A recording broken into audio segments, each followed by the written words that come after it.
आचार्य जी प्रणाम। मेरा प्रश्न है, देव पूजा और पितृ पूजा किशोर मुख करके करनी चाहिए।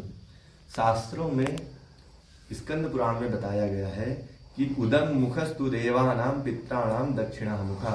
उत्तर दिशा की ओर मुंह करके देवताओं की पूजा और दक्षिण दिशा की ओर मुंह करके पितरों की पूजा करनी चाहिए। जी, भगवान विष्णु की पूजा करते समय कौन से वस्त्र धारण करने चाहिए, कौन से वस्त्र नहीं धारण करने चाहिए? हाँ, देखिए, विशेष रूप से भगवान विष्णु की पूजा करते समय लाल और काले कपड़े पहन करके कभी भी पूजा नहीं करना चाहिए। शास्त्र में कहा गया है वराह पुराण में, रक्त वस्त्रेण संयुक्तो यो ही माम उपसर्पयति तस्याप श्रोण शुश्रोणी कर्म संसार मोक्षणम यह पुनः कृष्ण वस्त्रेण मम कर्म परायण देव कर्माणि कुर्वित् तस्य वै पातनम शृणु।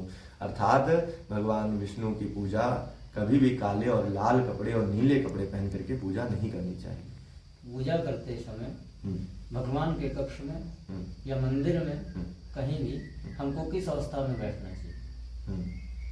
देखिए, भगवान की जो पूजा करते हैं, खासकर जो स्त्रियां होती हैं, बाल खोल करके जो पूजा करती हैं, ये कभी भी ऐसे नहीं करना चाहिए। मुक्त केशश्च ना चामे देवो द्याचर्चम चवर्जयेत। अर्थात मुक्त केस करके कभी भी, विष्णु पुराण में है कि मुक्त केस करके जो स्त्रियां बाल खोल करके पूजा करती हैं, उनका पूजा का फल निष्फल हो जाता है। इसलिए खासकर स्त्रियों को बाल खोल करके कभी भी पूजा नहीं करना चाहिए। और एक और नियम है कि जब भी पूजा करें तो घुटने के अंदर हाथ करके पूजा करना चाहिए, पैरों के बाहर हाथ करके पूजा कभी नहीं करना चाहिए। आचार्य जी, तांबे और चांदी में किसके पात्र देव पूजा में रखने चाहिए? देखिए, देव पूजा के लिए तांबे का पात्र बहुत उत्तम होता है और पितरों की पूजा के लिए चांदी का पात्र उत्तम होता है। जो देव पूजा में चांदी का पात्र रखते हैं उनके लिए वो वर्जित है। कहा भी गया है शास्त्रों में, वराह पुराण में है, ताम्र भाजने मह्यम दीते यद सुपुष्कलम अतुला तेन में पीतिर्भूमे जानीह सुवृते मांगल्यम च पवित्रम च ताम्र तेन मम प्रियम एवं ताम्रम समुत्पन्नति में रोचते ही तत्। मतलब भगवान कहते हैं कि ताम्र पात्र में मेरे लिए जो भोजन करे, नैवेद्य लगाए या तांबे के पात्र में पूजन करे, वह उत्तम। पितरों के लिए चांदी के पात्र उत्तम माने जाते हैं, देवों के लिए नहीं। जी आचार्य जी, दीपक दिखाने के बाद क्या हाथ प्रक्षालन करना चाहिए? हाँ, दीपक दिखाने के बाद में तुरंत हाथ प्रक्षालित कर लेना चाहिए।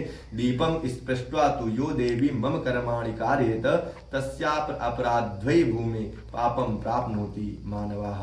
अर्थात जो व्यक्ति दीप दिखाने के बाद हाथ नहीं धुलते उनको पाप लगता है इस कर्म से। इसीलिए वराह पुराण के अनुसार दीप दिखाने के बाद तुरंत हाथ प्रक्षालित कर लेना चाहिए। आचार्य जी, शंख तथा शालिग्राम तथा शंख से तुलसी हटाने पर कौन सा दोष लगता है? हाँ, देखिए, ब्रह्म वैवर्त पुराण में इसका है वर्णन कि तुलसी पत्रम विच्छेद सालग्रामे करोति यः तस्य जन्मांतरे काले स्त्री विच्छेदो भविष्यति। जो व्यक्ति तुलसी पत्र शालिग्राम से अलग करता है उसे अपने पत्नी का वियोग झेलना पड़ता है। और जो व्यक्ति शंख से तुलसी पत्र को हटा देता है उसको भार्याहीन भवेशोपि रोगी चा सप्त जन्म, वह 7 जन्मों तक पत्नी से विहीन और रोगी रहता है। इसीलिए कभी भी शालिग्राम से और शंख के ऊपर से तुलसी को नहीं हटाना चाहिए। उनके बगैर शालिग्राम और शंख जी मतलब अधूरे रहते हैं। आचार्य जी, घर में कितनी बड़ी प्रतिमा या मूर्ति भगवान की रखनी चाहिए? हाँ, यह प्रश्न आपका बड़ा उत्तम है। देखिए, सर्वदा नियम ये होना चाहिए कि अंगुष्ठ पर्वादराभ्य विस्तीर्यस्यावर देवतु गृहेषु प्रतिमा कार्यानादिकास्तस्यते बुधै। मत्स्य पुराण के अंदर अंगुष्ठ, एक अंगूठे के बराबर प्रतिमा घर के अंदर होनी चाहिए। उसमें भी सोने इत्यादि की जो प्रतिमा होती हैं वो सबसे श्रेष्ठ मानी जाती हैं। अत्यधिक बड़ी हो तो एक बित्ते से ज्यादा नहीं होनी चाहिए, पर पूजन और प्रतिष्ठा के लिए एक अंगूठे के समान आपकी प्रतिमा होनी चाहिए। आचार्य जी, घर में कितने शिवलिंग और शालिग्राम जी और गणेश जी रखने चाहिए? देखिए, इसके लिए शास्त्र में वराह पुराण में ग्रहे लिंगद्वयम नार्चम सालग्रामम त्रयम तथा द्वे चक्रे द्वारकायास्तु नार्चम सूर्य द्वयम तथा गणेश त्रियम नार्चम शक्ति त्रितयमेव च। अर्थात ग्रह में 2 शिवलिंग कभी भी नहीं रखने चाहिए। शालिग्राम भगवान कभी 3 नहीं रखना चाहिए।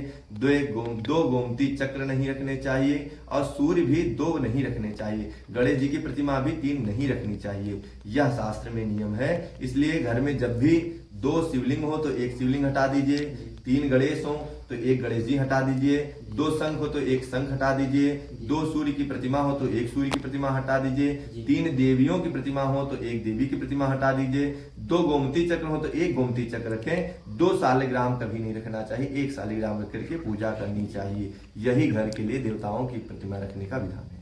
क्या आचार्य जी स्नान के पहले भगवान के लिए पुष्प तोड़ना चाहिए? हाँ, ये भी बड़ा उत्तम आपका प्रश्न है। शास्त्रों में ये भी कहा गया कि स्नान के पूर्व ही हमेशा फूल तोड़ करके पूजन करना चाहिए। स्नान करने के बाद पुष्पों का चयन नहीं करना चाहिए। हरिओम। आज के लिए इतने ही इनके प्रश्नों के उत्तर हैं। आगे भविष्य में आप लोगों को देव पूजा में क्या क्या नियम होते हैं,